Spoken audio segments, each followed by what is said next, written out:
ఎలాంటిదంటే ప్రకటన గ్రంథంలో చెప్తారు, ఆకలైనను దాహమైనను అక్కడ ఉండదు, ఏ ఎండ వేడిమి ఇతరత్ర ఏ సమస్యలు ఉండవు. మరి ఆకలి లేనప్పుడు ఆహారం ఎందుకంటే జస్ట్ తినాలనిపించింది తిన్నాం బ్రదర్ అన్నట్లుగా. ఏమండి, రాత్రి పగలు ఇంకా బాధలు అనారోగ్యాలు కష్టాలు లేనటువంటి ప్రపంచంలోనికి రేపు వెళ్తున్నాం. అదే వాతావరణం ఆల్రెడీ ముందు దేవుడు చేశారు ఎక్కడ ఏదైనా చోట్ల. ఆ తర్వాత మానవుని యొక్క అపరాధమును బట్టి ఈ ప్రమాదం అనేది దాపరించింది.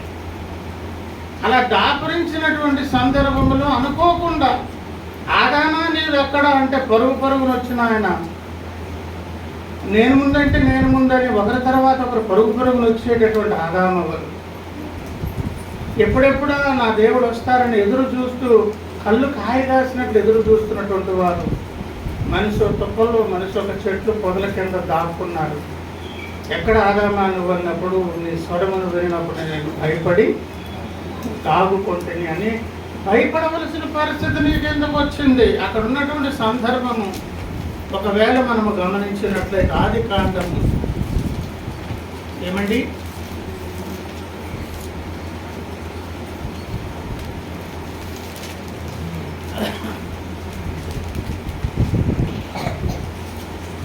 9 దేవుడైన యెహోవా ఆదామును పిలిచి నువ్వు ఎక్కడ ఉన్నావని అందుకతడు నేను తోటలో నీ స్వరము వినినప్పుడు దిగంబరినిగా నుండిని కనుక భయపడి ఒకప్పుడు స్వరము వినినప్పుడు పరుగున దిగి వచ్చిన ఆదాము ఇప్పుడు భయపడి దాక్కున్నాడు. అందుకు ఆయన దిగంబరివని నీకు తెలిపిన వాడెవడు?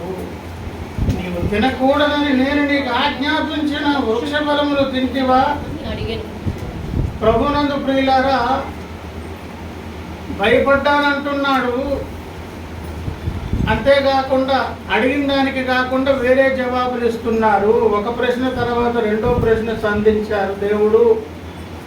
ఆ ప్రశ్నలు సంధించడంలో ఉన్న ఉద్దేశం ఏంటంటే ఒక స్ట్రైట్ జవాబు వస్తే ఇంకేదో చేద్దామని దేవుని దగ్గర వేరే తన ప్లాన్లో ఇంకొకటి ఉంది. కానీ ప్రతిదీ ఏం చేస్తున్నాడంటే ఒకటి అడిగితే ఇంకోటి చెప్పి దానికి పగుళ్ళకు ఏదో బిర్లా బయట పోసినట్లుగా ఒకదాని మీద ఒకటి.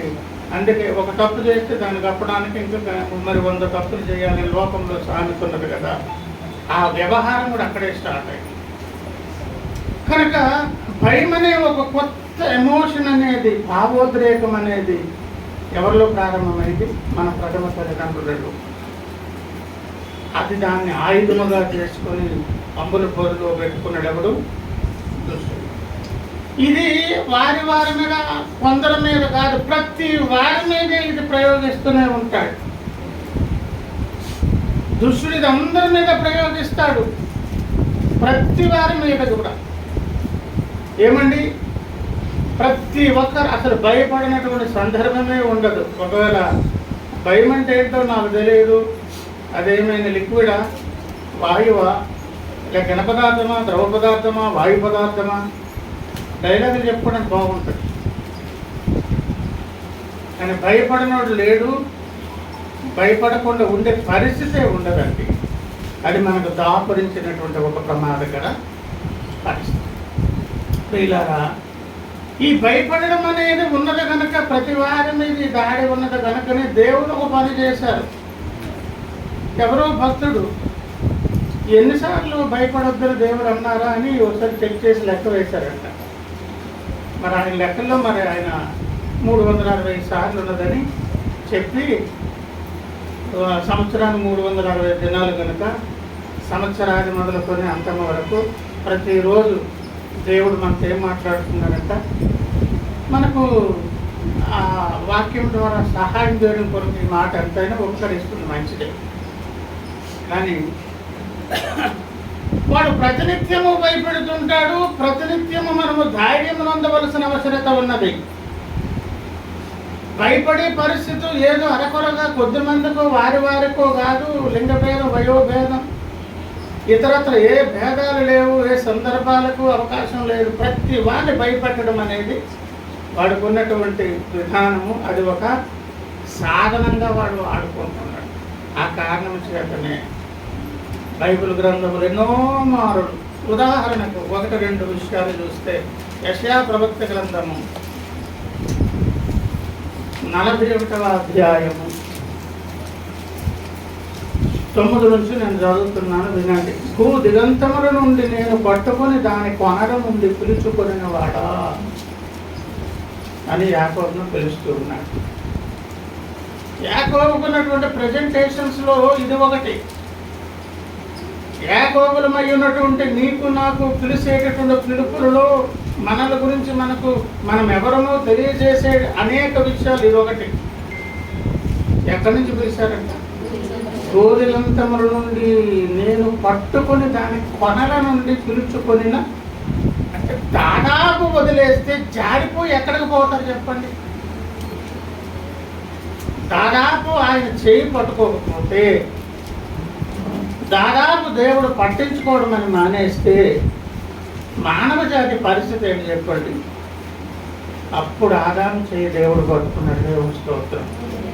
దినదినమును నిశ్చయముగా చచ్చేదమని అన్న దేవుడే వారిద్దరి కొరకు అక్కడ బలిని అర్పించి వాటి తాలూకా చర్మాలు తీసుకొచ్చి దేవదూతల దగ్గరకు పంపించి కుట్టేసి తీసిరమ్మని వాళ్ళు కుట్టేసి తీసుకొస్తే అవి వస్త్రాలుగా వాళ్ళ సిగ్గును కప్పి, ఎందుకంటే మీరు దిగంబరులని మీకు ఎవరు చెప్పారు అంటే సిగ్గు, అవమానము, భయము ఇవన్నీ ఏర్పడి ప్రారంభమైంది పతనం. యజ్ఞం జరిగించిన తర్వాత దేవుడు తన రక్తముతో గడగడం మాత్రమే కాదు, మన సిగ్గును కప్పారు, అవమానాన్ని కప్పారు, ధైర్యాన్ని ఇచ్చారు, భయాన్ని తొలగించారు. కనుక ప్రియులారా, ఆ దినమందు ఒకవేళ ఆదామును దేవుడు పట్టుకోకపోతే ఏ అంచునున్నాడంట? భూ దిగంతముల నుండి ఆ దిగంతముల కొనల దగ్గర, అంటే కొనలు అంటే తెలుసు కదా, very sharp, maximum last end అనమాట. జారుడు వల్ల కాదు, అదో పాతాలకు పోయినట్లుగా. నేను ఒకసారి అక్కడ వెళ్ళినప్పుడు ఒక దర్శనం చెప్పాను. నాకు దర్శనం వచ్చింది. అంటే ఒకటికొకటికి మానవ సంబంధమైన సహాయాల కొరకు చెయ్యి చాపొద్దు అని నేర్పించడానికి నాకు కొన్ని దర్శనాలు, అది ఒక దర్శనం. అలా జారాను అన్నమాట. అదో పాతాలను పోతున్నాను. అక్కడ ఆలోచించుకుంటున్నాను, నా ఎనగా నిర్ణయించావా ప్రభువా? ఎన్నో కిలోమీటర్ లోతుంది అది. ఆల్రెడీ కొన్ని ఏమండి అడుగులు లోతుకి వెళ్ళిపోతున్నాను. ఏకదం పర్వతం మీద కిందకి వెళ్ళిపోతున్నాను. అనుకోకుండా ఏదో ఒక చెట్టు తాలూకు చిన్న చిన్న మొక్క తాలూకా కాడ పట్టుకున్నాను. కిందకు చూస్తే అదో పాతాళం, పైకి చూస్తే అది ఎక్కడో ఉందని. ఆ దర్శనం అక్కడ ఉన్నప్పుడు చెప్పాను, చాలామందికి తెలుసు. ఇలాగ ముగిసిపోయింది. ఇదేంటి ప్రభు నాకు ఇలాంటి ఎండింగ్ పెట్టావా? రేపు అనేది నేను చూడను, నా ముగింపు ఇలా పెట్టావా ప్రభు అని ఫిక్స్ అయ్యి అలా కాలేదు. తర్వాత కళని లేచిన తర్వాత అమ్మాయి కళ అన్నాడు. ఆ పరిస్థితి ఎలాగుంటుందో కళలో చూసినప్పుడు మామూలు భయోత్పాదక కాదు. అటువంటి పరిస్థితి మానవ జాతిది. భూదిగంతముల నుండి నేను పట్టుకొని దాని కొనల నుండి పిలుచుకొనిన వాడా, నీవు నా దాసుడు అని నేను నిన్ను ఉపేక్షింపగా. అంటే అర్థమేంటో తెలుసా? నిన్నుగా వినాలి మాట, నన్నుగా, మనల్ని పక్కాగా నాకు అనుకూలంగా ఉన్నారా లేదా అని దేవుడు కన్సిడర్ చేస్తే, ఆదా మొదలుకొని ఆఖరి మనిషి వరకు ఎవరిని కూడా దేవుడు యాక్సెప్ట్ చేయడానికి అవకాశం లేదు. నేను ఉపేక్షించలేదు అంటే అర్థం ఏంటో తెలుసా? నాకు ఇలాగ ఉండాలి అమ్మాయి, నువ్వు ఇలాగ ఉండాలి బాబు నువ్వు అని ఒకవేళ దేవుడు అనుకుంటే ఒక్క మనుషుడు లేడండి. మనమే ఊరికనే మన గురించి మనం అర్థంలో చూసి నేను అంత అందంగా ఉన్నాను ఎవరికారు అనుకున్నట్టు వారి ఎక్స్పెక్టేషన్స్ అన్నీ మనకు ఉంటాయి. అనవసరమైన ఎక్స్పెక్టేషన్స్ మన మీద మనం. దేవుడు అంటున్నారు, నీ బ్రతుకు భూదిగంతముల కొనల చివరన ఇంక చెయ్యి జారి అటు నుంచి అంటే అదో పాతాళం, నెక్స్ట్ పాతాళం తర్వాత నరకానికి పోవాలి. అక్కడ పట్టుకున్నట్టే మానవ జాతి. ఆ పట్టుకున్నప్పుడు అంతకు ముందే ఇలాంటి వాడు పట్టుకోవచ్చా అని ఆలోచన చేస్తే అవకాశం లేదు, ఉపేక్షించలేదు. ఎంత అవసరమా, ఇది ముఖ్యమా అని అనుకోలేదంటే. అలాగ అనుకుని ఒకవేళ దేవుడు ఉంటే ఈరోజు ఆదాము అవ్వలే ఉండరు, వాళ్ళు లేకపోతే మనం ఉంటామంటే.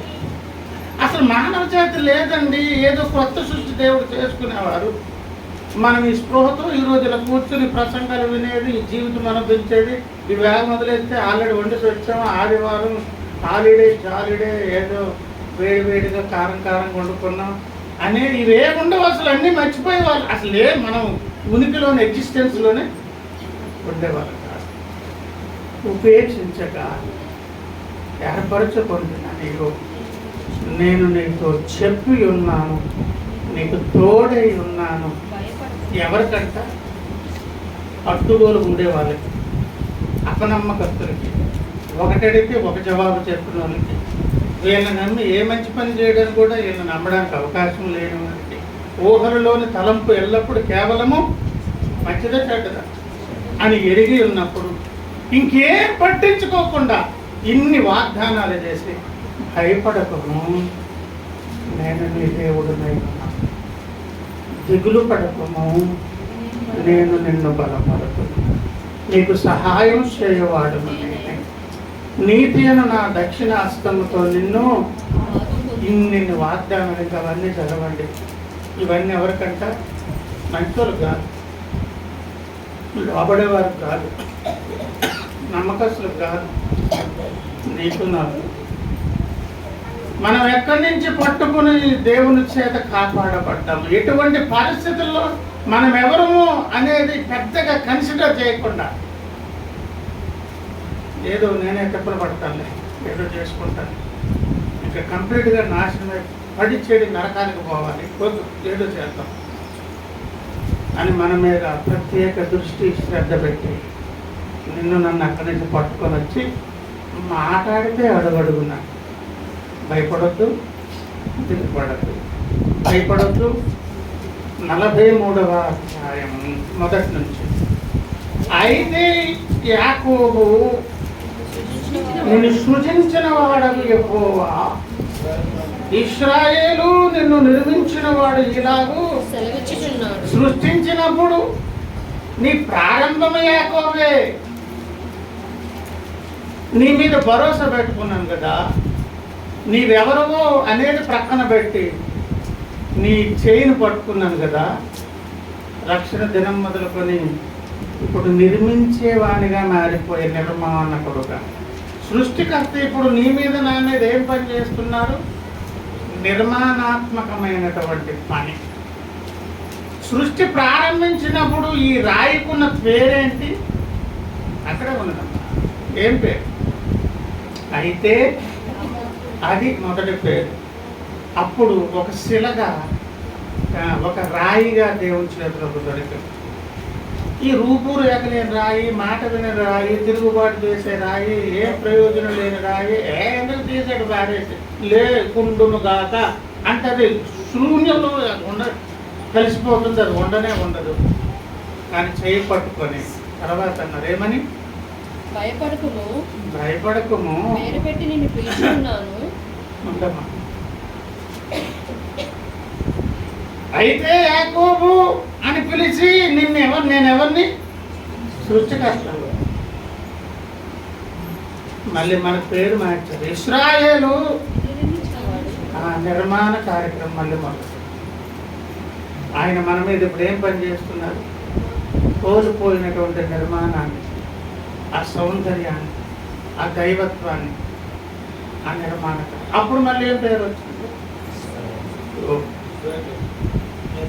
యాకోబును ఇశ్రాయేలుగా నిర్మాణం చేసేవాడు. అప్పుడు కూడా ఏమంటున్నారు తెలుసా? ఈ నిర్మాణంలో ముందుకు వెళ్తున్నప్పుడు కూడా భయపడే అవకాశం ఉన్నది. భయపడవద్దు, దిగులు పడవద్దు. నీవు జలములో బడిలో దాటినప్పుడు, నదుల్లో బడి వెళ్ళినప్పుడు, అగ్ని మధ్యన నడుచున్నప్పుడు, ఇవన్నీ కూడా ఇంకక్కడి నుంచి ఎన్నెన్నో వాగ్దానాలు. ఇవన్నీ నీవు నేను స్వతంత్రించుకోవలసిన వాగ్దానాలు. ఇంకో ముఖ్య విషయం చెప్తాను, అడగకుండానే ఇవన్నీ స్వతంత్రించుకుంటున్నాం అనునిత్యం. అడగకుండానే మనం ఎన్నోసార్లు మనకు తెలియకుండానే అగ్నిని దాటి వచ్చాం, జలములు దాటి వచ్చాం, నదులు దాటి వచ్చాం. నీకు నాకు సంభవించిన యాక్సిడెంట్స్ కానివ్వండి, మరణాపాయాలు కానీ చాలా మనకు తెలియదు. మెజారిటీ చాలా తక్కువ తెలుసు మనకు. నదులలో పడి వెళ్ళినప్పుడు, జలములలో పడి వెళ్ళినప్పుడు, ఇవన్నీ ప్రవాహాలు ముంచి పడేస్తాయి. అగ్నిలో పడి వెళ్ళినప్పుడు చాలా తక్కువ తెలుసు. తెలియనివి ఎన్నో ఎక్కువగా మనకు తెలియకుండా ఎక్స్పీరియన్స్ చేస్తూ వస్తున్నాం. ఇవన్నీ చెబుతూ కూడా ఏమంటున్నారు, భయపడదు. ఇది సార్వత్రికంగా దేవుని సంఘానికి ఇచ్చిన పేరు. భయపడదు. అలాగని సామాన్య విశ్వాసులకే కాదు. ఈ భయపడద్దు అనేటటువంటి మాట ఒకవేళ ఎగ్జాంపుల్ తీసుకుంటే, ఇర్మియా ప్రవక్త గ్రంథం 1వ అధ్యాయం, తెలిసిన వచనాలే ఒకసారి చూడండి. 1వ అధ్యాయం ఇర్మియా గ్రంథము, చదవమ్మా. 8.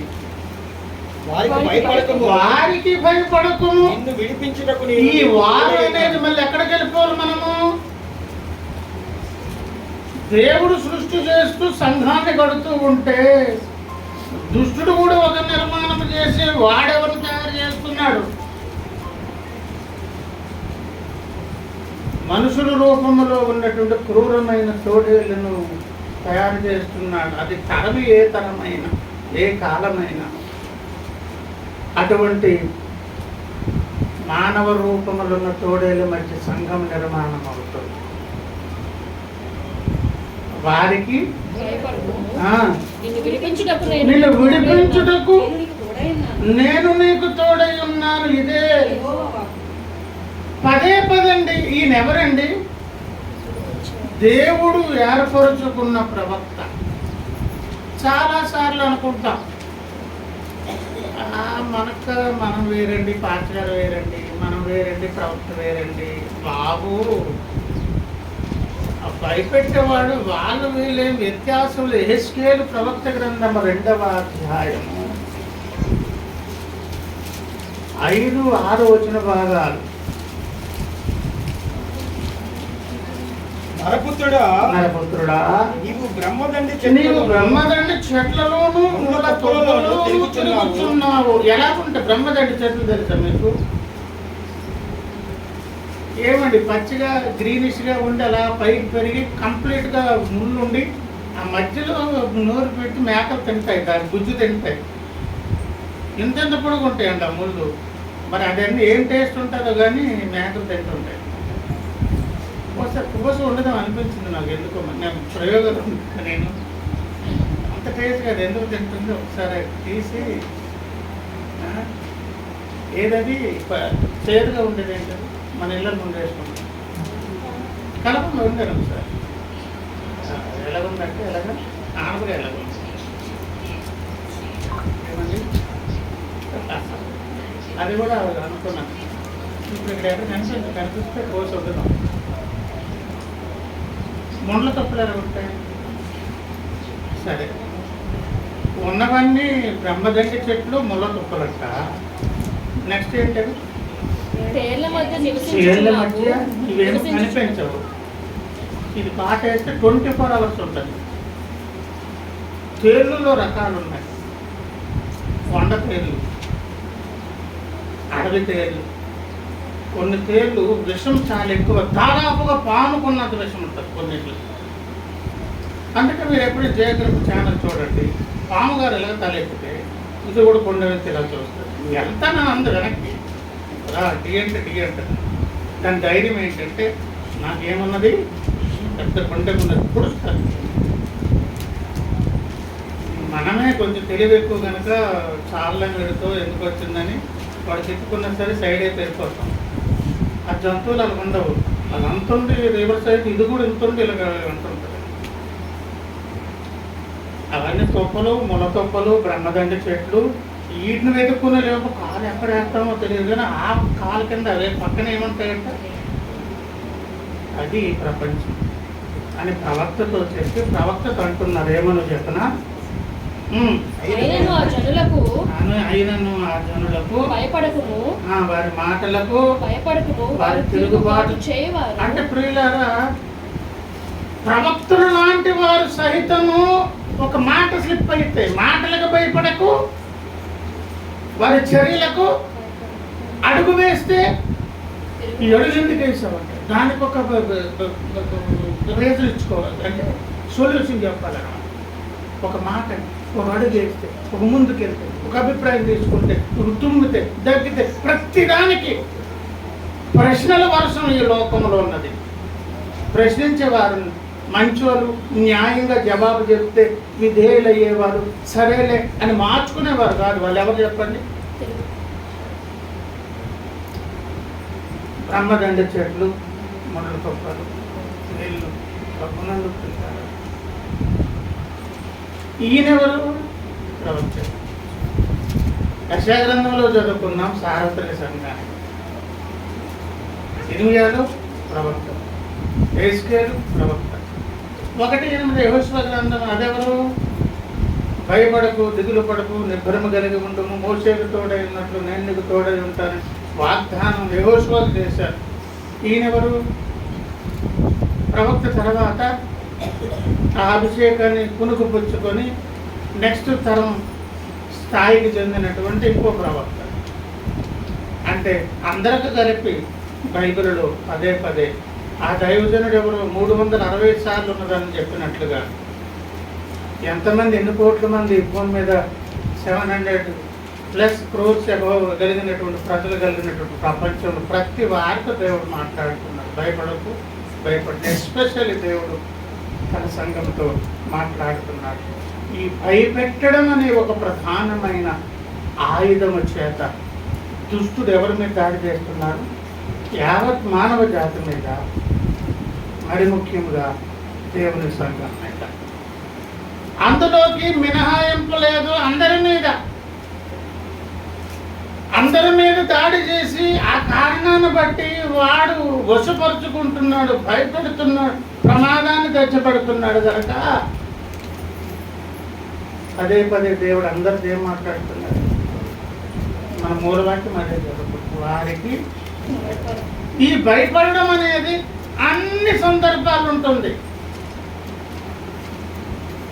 ఇప్పుడు నెక్స్ట్ మనం ఒప్పుకోలు దగ్గరకు వచ్చే ముందు కూడా ఒప్పుకోలు పొందనీయకుండా మళ్ళీ భయపెట్టాం. ఏ ధైర్యంతో చేస్తున్నావా అంటే, ఒప్పుకోలు పొంది బలలో చెయ్యి వెయ్యాలంటే కూడా మళ్ళీ ఏముండాలి? మనకి భయం ప్లేస్లో ధైర్యం ఉండాలి. భయపడొద్దు అంటే దేవుడు ఏం కలిగి ఉండమంటున్నారు? ధైర్యంగా. ఎవరికంట మినహాయింపు ఏమైనా ఉందా? అసలు అందుకే అది ద్రవ పదార్థమా, వాయు పదార్థమా, లేకపోతే ఘన పదార్థమా? డైలాగులకి బాగుంటుంది. అందరినీ భయపెట్టగలడు. ఆ భయం అనేది పెడితే నష్టం ఏం చెప్తారంటే, సామెతల గ్రంథము 29వ అధ్యాయం. సామెతల గ్రంథం 29వ అధ్యాయం 25వ వచనం. భయపడుట వలన మనుషులకు ఉరి వచ్చును. ఏమి వచ్చును అంటే అర్థం ఏంటి? ఇంకా కంప్లీట్ అయిపోయినట్టే లైఫ్. భయపడుట వలన మనుషులకు ఉరి వచ్చును. యెహోవా యందు నమ్మిక ఉంచువారు, దాని ప్లేస్ లో యెహోవా యందు నమ్మిక ఉంచువాడు సురక్షితముగా నుండును. ఆ నమ్మకం వస్తే ఈ భయానికి బదులు ఆ భక్తుల లోపల ధైర్యం వస్తుంది. భయపడొద్దని దేవుడు అన్నారు. ఆ కారణం బట్టి నేను దేవుని మాట నమ్ముతాను అని అనుకుంటే అదేంటో అన్ని మబ్బులు దిగాయి. ఏమైపోయి తెల్లగైపోయింది ఆకాశం అన్నట్లుగా భయం పోతుంది, ఆ ప్లేస్లోనికి ఏమొచ్చి కూర్చుంటుంది? నిబ్బరం వచ్చి కూర్చుంటుంది, ధైర్యం వచ్చి కూర్చుంటుంది. ఆ కారణం చేత ముందు దేవుని మాట మీద విశ్వాసము నమ్మకం ఉంచాలి. దేవుని స్తోత్రం. అది మానేసి భయపడితే ఏమి వచ్చును? ఊరి వచ్చును. ఊరేమైనా నీకు ఎంజాయ్ చేస్తుందా? ఎంజాయ్ చేయమంటదా? అది బిగించాక ఇంకేముండవు, ఇంక అట్టించట్టే. సో ఇదంతా చెప్పుకొని ఒక్క ఎగ్జాంపుల్, ఆ ఎగ్జాంపుల్ ఎవరో తెలుసా? అతి శ్రేష్ఠ భక్తుడైన యోబు గారి మీదే దాడి చేశాడు. యోబు గ్రంథము 3వ అధ్యాయము, యోబు గ్రంథము 3వ అధ్యాయము కాదా? ఇప్పుడు కాబట్టి ఇంకా ముందుకు వెళ్తాం.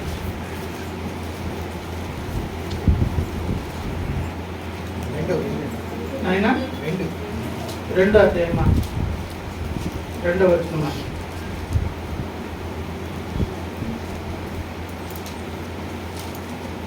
ఏమా ఎక్కడ తీసారు? దొరికిందా?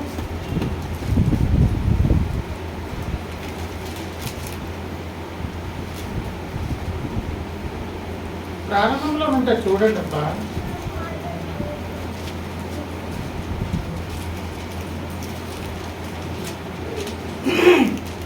యోబన్న గారి గ్రంథము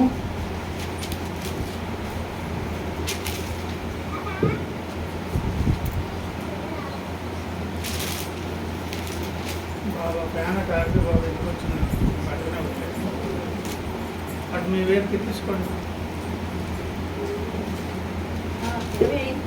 ఏమా 3 కదా? ఏది వచ్చిందని నేను బహుగా భయపడుతున్నాను. ఏంటంట? ఏది వచ్చునని నేను బహుగా భయపడుతున్నా, నాకు సంభవించుచున్నది. అది నాకు సంభవించుచున్నది, నాకు భీతి పుట్టించినదే నా మీదకి వచ్చుచున్నది. వచ్చిందా లేదా యోబన్న మీదకి? ఏ పరిస్థితి వచ్చింది చెప్పండి? వెరీ షార్ట్ పీరియడ్లో అదో పాతాల ఆర్థిక సామాజిక అన్ని పరిస్థితులు, ఈవెన్ తన శరీరం గూటులో ప్రాణం తప్ప ఇంకేం లేదండి. అంత దుర్భరమైన పరిస్థితి. అది ఊరకనే రాలేదంట. ఏమో అలాగవుతుందేమో ఏమో అని భయపడుతూ భయపడుతూ భయపడుతూ దేవుని ప్రొటెక్షన్లో ఉండి దేవుని సన్నిధిని అనుభవించి నిత్యం ప్రార్థన చేసి దేవునితో సమాధాన పడుతూ భక్తి విశ్వాసాలను ముందుకు సాగిపోతూ ఉన్నటువంటి ఒక భక్తుల లోపల తెలియకుండానే అది వరకు లేని, అందుకే ప్రారంభములు అన్నాను, మనసు అనేది ఒక అవయవము కాదు కానీ కొత్తగా తయారైన మనిషి లోపల ప్రారంభంలో భయం అనేది తొలి తల్లిదండ్రులలో లేదు, కానీ కొన్ని పరిస్థితుల రీత్యా భయపడవలసినటువంటి కొత్త ఒక ఎమోషన్ అనేది ప్రారంభమయ్యింది. అలాగే యోబన్న గారి జీవితంలో ఈ క్రొత్తగా ఏం మొదలైంది చెప్పండి? భయం అనేది. అంటే ఎప్పుడెప్పటి నుంచో వాడు లోపల చాప కింద నీరులాగా పనిచేస్తున్నాడు దుష్టుడు. ఎవరి మీద అంటే ఒక అనుమానం కొట్టిస్తున్నాడు, ఒక ఆలోచన కల్పిస్తున్నాడు, ప్రేరేపణ కొట్టిస్తున్నాడు. ఏదో అవుతుంది నీకు, ఏదో అయిపోతుంది, నీ పిల్లలు చచ్చిపోతాడు, నీ ఆస్తులు పోతాయి, కొంట్రోడు అయిపోతాడు, డబ్బు లేకుండా అయిపోతాడు, రోగిష్టం అయిపోతాడు, ఆరోగ్యం పాలైపోతావు, నీ భార్యని నీ మాటలు, నీ పనుడిని మాటలు, నీ స్నేహితునికి విభేదిస్తాడు. ఇదే సమాజం నిన్న మొన్న పోడింది కదా, వాళ్ళు నిన్ను అసలు ఒక పెంటలాగా చూస్తారు, నిన్ను అసలు పట్టించుకోరు, నువ్వేమైపోతావు. అది ఎంతకాలం నుంచి పునాదేసుకుని వెళ్తున్నాడో తెలియదండి. ఏమొస్తుందని భయపడ్డాడు, ఏమొస్తుందని భీతి చెందాడు. అది యోబన్న జీవితంలో.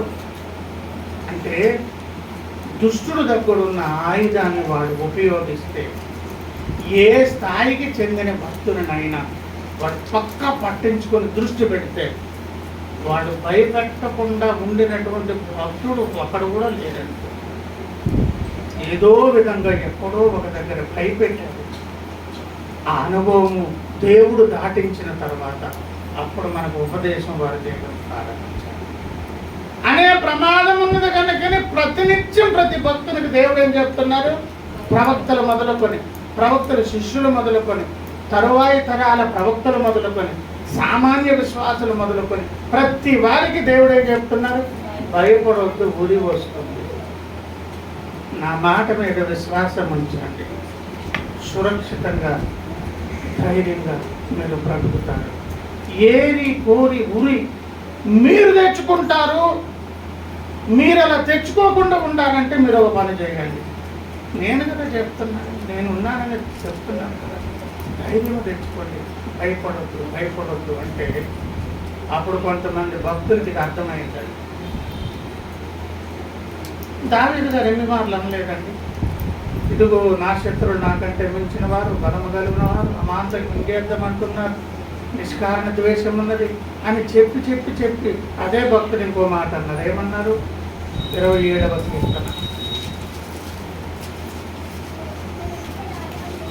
27వ కీర్తన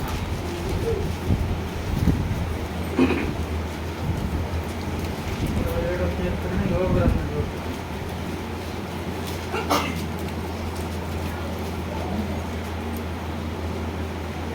3వ వచనం చూడండి, లేకపోతే 2 నుంచి చదవండి. నా శరీర మాంసమ తినుటకై దుష్టుడు నా మీదకి వచ్చినప్పుడు, దుష్టుడు నా మీదకు ఎవరంట? లేదండి 27.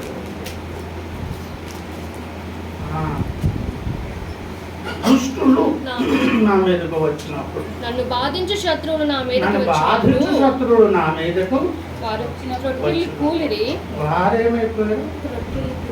ఏమి వారు పన్నాగాలు ఎందుకు రివర్స్ అయిపోయాయి? కొడదామని వచ్చి వాడెందుకు పడిపోయాడు? కొడదామని చెప్పి వాడు వీపెందుకు వాచిపోయింది?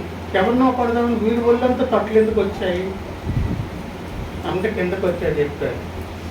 నాతో యుద్ధము చేయటకు దండు దిగినను, నా హృదయము భయపడదు, నా మీదకు యుద్ధము రేగినను, దీనిలో నేను ధైర్యము విడువకుందును యెహోవా యొక్క బలము అడిగితిని. అంటే ప్రియులారా, అందరిని భయపెట్టినట్టు దావీదును భయపెట్టాడు. కొంతకాలం భయం అనే ఒక ఎక్స్పీరియన్స్ కొంతకాలం జరిగింది. ఆ తర్వాత దేవుని స్వరం వినిపించింది, భయపడక కుమారుడా, ఉన్నాను కదా నేను విశ్వాసం ఉంచు. అంటే ఇప్పుడు దావీదు గారు ఇప్పుడేమంటున్నారు? ఒక దండు దిగి వచ్చిన నేను భయపడను. వచ్చారు, వచ్చిన తర్వాత బట్టలు చిరిగిపోయి ఒళ్ళంతా వాసిపోయింది, రకరకాల తట్లు ఉన్నాయి, ఒక్కొక్కడు మూతంతా రక్తం కారిపోతుంది. పడదామని వచ్చిన అందరూ కూడా శుభ్రంగా ఒళ్ళు వాయించుకుని రిటర్న్ వెళ్ళిపోయారంట. ఈయనేమో అసలు దండు కాదు, సైన్యం వచ్చిన పర్లేదని ఏమన్నా. అంటే ఈ విషయం ఎందుకు చెప్తున్నానంటే, దేవుడు చెప్పారు, స్వీకరించారు కొంతమంది, వాళ్ళ స్వంత ఎక్స్పీరియన్స్గా వారు ఏం చేశారు? వారి జీవితంలోనే దానిని ఎక్స్పీరియన్స్ చేశారు. ఇది పాత నిబంధన కాలంలో దావీదు గారు చెబితే, ప్రథమ శతాబ్దంలో క్రొత్త నిబంధన కాలంలో కూడా ఒకసారి మనం చూద్దామా? పౌలన్న టీము మాట్లాడుతుంది. హెబ్రీయులకు రాసినటువంటి పత్రిక 13వ అధ్యాయం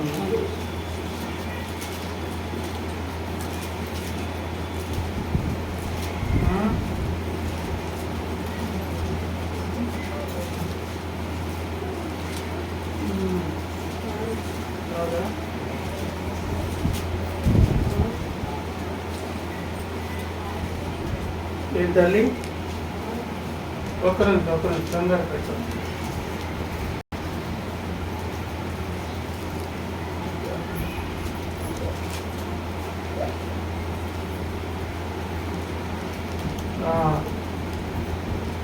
రెండవ కొరింథీ పత్రిక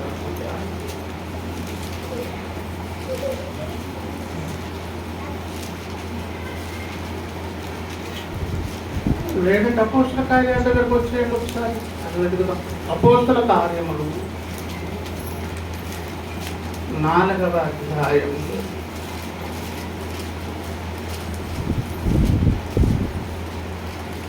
13వ వచనం. వారు పేతురు యోహానుల ధైర్యం చూచినప్పుడు శాస్త్రులు, పరిసయ్యులు, సద్దూకయ్యులు, ఆనాటి అధికారులు అందరూ కూడా ఏం చూశారంట? పేతురు యోహానుల ధైర్యం పేతురు యోహానుల ధైర్యమును చూచినప్పుడు వారు విద్య లేని పామరులను గ్రహించి వారు విద్య లేని పామరులని గ్రహించి ఆశ్చర్యపడి ఏం చేశారంట? ఆశ్చర్యపోయేంత కార్యము శిష్యులలో యోహాను, పేతురులో ఏం చూశారు చెప్పండి? ఎందుకు ఆ ధైర్యం వచ్చిందో కిందని చెప్పారు. ఏమని చెప్పి చూడండి, ఏమండి? వారు యేసుతో కూడా ఉండిన వారని. ఇది ఎక్కడి నుంచి వచ్చిందో తెలుసా? ఇది కారణం ఎక్కడంటండి? అదే చెప్పారు ఇప్పుడు అక్కడ చదువుకున్నదంటే, నా మాట నమ్మండి, విశ్వసించండి అని ఆనాడు ఆ ప్రవక్తలకు చెప్పినటువంటి అదే దేవుడు ఏమండి ఇప్పుడు మనతో కూడా చెప్తున్నారు. ఏమని? శిష్యులకు ఉన్నటువంటి ధైర్యాన్ని చూసి ఆశ్చర్యపోయారు. కారణం ఏంటి చెప్పండి? వారు ఎవరితో ఉండిన వారు? యేసుతో కూడా ఉండిన వారు. హెబ్రీ పత్రిక 13వ అధ్యాయం 5. ధనాపేక్ష లేని వారై నీకు కలిగిన వాటితో తృప్తి పొంది ఉండుడి. నిన్ను ఏమాత్రము విడువను, నిన్ను ఎన్నడను ఎడబాయనని ఆయనయే చెప్పారు. ఎవరికి చెప్పాడు? ఇది పౌలనకు చెప్పలేదు. ఇది యెహోషువ గ్రంథం 1:9లో యెహోషువ గారికి చెప్పారు దేవుడు. మోషేకు తోడై ఉన్నట్లు నీకు తోడై ఉంటా. మోషే గారు చదువుకున్నది. మోషే గారికి ఏమండి చెప్పినటువంటి ధర్మశాస్త్రంలో చెప్పబడిన సంగతి ఎవరు చదువుకున్నారు? అపోస్తుల కాలం నాడు పౌలను చదువుకున్నారు. పౌలను చదువుకొని ఈ వచనం నేను ఎందుకు స్వతంత్రించుకోలేనని ఎవరు అనుకున్నారు? పౌలను అనుకున్నారు. స్వతంత్రించుకోవడం అనేది నా ఒక్కడి సొంతం కాకూడదని మళ్ళీ అనుకుని ఏం చేశారు తెలుసా? తన టీం మొత్తాన్ని తయారు చేశారు. కనుకనే చూడండి అని మంచి ధైర్యముతో. ఏమని మంచి ధైర్యముతో? ఏమాత్రం విడువని అన్నారు కదా, ఎన్నడూ ఎడబాయని అన్నారు కదా. అలాగూ ఆనాడు యెహోషువకు ఇచ్చినటువంటి ఆ వాగ్దానం కలిగించిన ఆ ధైర్యం నీకు కూడా ఆ ధైర్యాన్ని నిబ్బరాన్ని ఇస్తానని ఆయనకు చేసిన వాగ్దానం నాకెందుకు చెందదు అని ఏం చేశారంటే మంచి ధైర్యం. ఏమి ధైర్యం అంటే ధైర్యాలు 2 రకాలా? చెడ్డ ధైర్యం, మంచి ధైర్యమా? చెడ్డది కాకుండా కనీసం నటించే ధైర్యం ఒకటి ఉంటుంది. ఊరకనే పైకి నటిస్తారు, లోపల పిలుపుతాను. కాకపోతే అది ఆవిడ దగ్గర ఎక్కడ మీద క్షేమం అయిపోతాము, లేకపోతే ఎదుటి వ్యక్తి దగ్గర క్షేమం అవుతుందని ఆ కారణం చేస్తారు. ఆ చీకట్లో నడిచి ఎవరు చేయవరో ఎందుకు పట్టుకుంటారు? నీ ధైర్యం కొరకు నాకు నీకు పట్టుకుంటాడు, కానీ నేను రూల్గేమో వీళ్ళు భయమేసి వాడిని పట్టుకో, భయపట్టుకో అని చేయి పట్టుకుంటాడు అనమాట. భయపడకని ఈయన ఆయన చేయి పట్టుకొని అసలు కాదు. ఏమండి నేను ఇంకా టీనేజ్గా అంటే కొంచెం పెరిగేటప్పటికి మా పెద్దలు మంచి పవర్గా ప్రార్థనలు చేసి మంచి నడిపిస్తుంటే ఆమె అన్న తర్వాత చేస్తే సాక్షి లేదు తెలుసా? ఇది పక్క నుంచి నల్లగా దెయ్యం మీద వెళ్ళింది, ఇదిగో నన్ను గోకింది, కావాల్సిన కింద లేవు, ఇప్పుడు గోరు కడుతున్నాయి అని ఏదైతే చెప్పుకునేవారు అన్నమాట. నన్ను తీసుకొచ్చి ఇలా బుక్ చేస్తారంటే వీళ్ళు చీకటి బయటకు వెళ్ళిపోవడానికి లేదు అని మోకాలేసి ఆ ప్రార్థనలో ఆ చైన్ ప్రేయర్లు చుట్టూ ఉంటాయి. ఎందుకంటే మంచిది ఎవరో టచ్ చేయక బాగుంటుంది. జరిగి జరిగి జరిగి ఎవరికొకరికి ఈ భుజం కొంచెం ధైర్యం అన్నమాట. అప్పుడు కూడా అనుకుంటాడు మంచి పని చేస్తాడు, నాకు కూడా ధైర్యం వస్తుంది. మంచి ధైర్యం, ఈ మంచి ధైర్యం ఏంటో తెలుసా? యెహోషువకు చేసిన అదే వాగ్దానం దేవుడు నాకు కూడా చేశాడు. మంచి ధైర్యంతో సింగులరా ఫ్లోరలా తయారు చేశాడు పౌలన్న. ఇది రాదు. మన మూలవాక్యమేమో వారికి భయపడద్దు, భయమే ఊరి కాకూడదంటే దేవుని మాట మీద విశ్వాసము కొంచెం విశ్వాసం ఉంచి దాన్ని స్వతంత్రించుకోండి. స్వతంత్రించుకుంటే పైన ఎవరినైనా పెట్టిస్తాడు వాడు. ఇప్పుడు ఎవరైనా స్వతంత్రించుకోవచ్చు. అలా స్వతంత్రించుకునే భాగ్యం ఎవరెవరికి ఇచ్చారు? సాదాసీదా సామాన్య విశ్వాసం మొదలుకున్న పోర్చున వాళ్ళకు ఈ భాగ్యాన్ని దేవుడు ఇచ్చాడు కనుక దేవుని సంకల్పం ఎరిగిన దావీదు అంటున్నాడా, రండి ఎంతమంది వస్తారండి అని దండు వచ్చినా కూడా భయపడ్డాడు. పేతురు యోహానుడు కూడా ధైర్యం చూపించారు. పౌలన్న తన టీంను స్వతంత్రించుకోవాలి. నీవు నేను కూడా స్వతంత్రించుకోవలసినటువంటి వాటిలో ఒక ముఖ్యమైనది ఏంటి? దేవుని మాట మీద విశ్వాసం వచ్చి ధైర్యాన్ని నిబ్బరాన్ని తెచ్చుకోకపోతే భయమే మనకేమవుతుంది? ఉరి అవుతుంది. అది చాప కింద నీరులాగా మెల్లమెల్లగా నెలల కొలది సంవత్సరాల కొలది దాన్ని లోపల పెట్టి సడన్గా యోబన్న మీద దాడి చేసినట్లుగా ఉరి వచ్చినట్లుగా మన బ్రతులకు వచ్చే ప్రమాదం ఉన్నది కనుక దీనిని తీసుకొచ్చి ఎక్కడి వరకు తీసుకొస్తాడో తెలుసా? ఇలాంటి ఒప్పుకోలు సమయాలు సహితం ధైర్యంగా దేవుని సన్నిధిలోకి రాకుండా ఆటంకపరుస్తాడు. హెబ్రీలకు రాసిన పత్రిక 4వ అధ్యాయము 16లో ఏమున్నది చెప్పండి? కనుక మనము కనికరింపబడి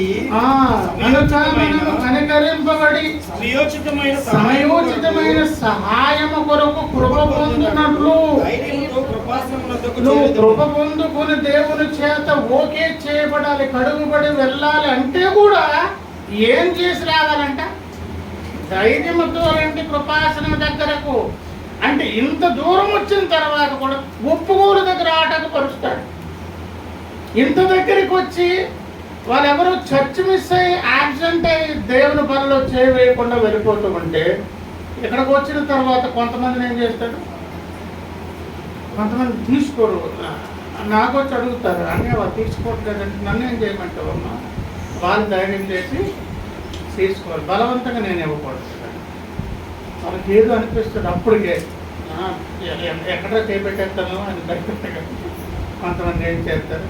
చర్చికి రాక వాళ్ళ యాబ్సెంట్ అయ్యి వాళ్ళు తీసుకోరు, కొంతమంది ఇక్కడికి వచ్చి తీసుకోరు. అంటే దాదాపుగా ప్రతి సందర్భంలో వాడు ఏం పెడతాడండి?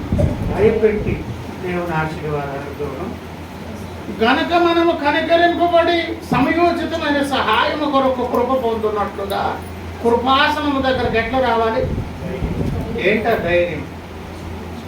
వారు యేసుతో పాటు ఉండిన వారిని గుర్తెరిగి ఆశ్చర్యపోయారు. ఆ యేసయ్యను కలిగి ఉన్నామనే ధైర్యంతోనే దేవుని దగ్గరకు రావాలి దేవుడు. ఎందుకంటే ఆ యేసయ్య ఏం చేశారంటే హెబ్రీలకు రాసినటువంటి పత్రిక 10వ అధ్యాయము 19 చూడండి సహోదరులారా. యేసు మన కొరకు ప్రతిష్ఠించిన మార్గమున ఎస్పెషల్లీ మన కొరకు దేవుడే యేసయ్యే ఒక మీకు ప్రత్యేకమైన రూట్ ఏర్పాటు చేశారు, రండి అని ఎవరితో మాట్లాడుతున్నారు? సంఘంతో.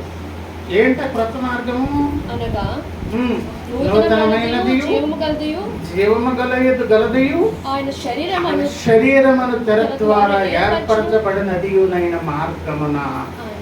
మనం వెళ్ళేదాని కొరకు ఒక రూట్ ద్వారం ఎవరో తెలుసా? నా ద్వారా తప్పన్నారు కదా, సిలువ యజ్ఞము ద్వారా యేసయ్య లోపల నుంచే లోపలికి వెళ్ళే భాగ్యం దేవుడి. అది ఎవరికి పడితే ఆనక కాదు. రక్షణ అనుభవం కలిగి యేసయ్యతో సమాధానపడి బాప్తిస్మము పొంది యేసయ్య బిడ్డలంగా దేవుని చేత ముద్రింపబడినటువంటి నీకు నాకు ఆధిక్యత ఇచ్చి ఎందుకు ఇప్పుడు బయట ఉండిపోయావు బా నువ్వు అనంటే వీడు ఎంతసేపు ఈ వెపన్ వాడుతున్నాడు, అది కన్సిడర్ చేయొద్దని చెప్తాను కదా ఆల్రెడీ. పదే అందరికి చెప్తున్నదేంటి? భయపడొద్దు అంటున్నాను కదా. ధైర్యం చేసి రండి, మీ కొరకు ప్రతిష్ఠింపబడిన మార్గం ఏంటది? యేసయ్య శరీరం మన తెర ద్వారా దేవుని స్తోత్రం. కనుక మనం ఇప్పుడు ఏం చేద్దామండి? ఆయన మీద భరోసా పెట్టి యేసయ్యను ఆధారంగా చేసిన ఆ తెర ద్వారా ఎక్కడికి వెళ్ళాలి? ఆ సమయోచితమైన సహాయం కొరకు కృప పొందినట్లు కృపాసనము దగ్గరకు వచ్చి ఆ ధైర్యంతో మనం బలలో చేయాలి దేవుడితో. అయినా కూడా ఇంకొక పని చేయాలి. మనము కనికరింపబడాలంటే ఇంకొక పని చేయాలి. ఆ కనికరమునకు ముందు ఆఖరి మాట ఏమండి? సామెతల గ్రంథము 28వ అధ్యాయము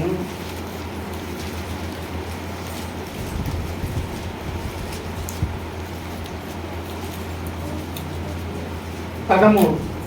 అతిక్రమములను దాచిపెట్టు వాడు వర్ధిల్లాడు. వాటిని ఒప్పుకొని విడిచిపెట్టువాడు కనికరింపబడును. అతిక్రమము, అక్రమము, తడబాటు, దోషము, అపరాధము, పాపము, ఏ పేరు పెట్టయితే పిలు, మొత్తానికి ఏదో ఒక అపశృతి, ఒక అనర్హత, దేవుని ముందుకు వెళ్లకుండా నీ ధైర్యాన్ని పాడు చేసేటటువంటి ఒక ప్రతికూల ఇండివిజువల్ సెల్ఫ్ ఎక్స్పీరియన్స్ నువ్వేదైతే కలిగి ఉన్నావో,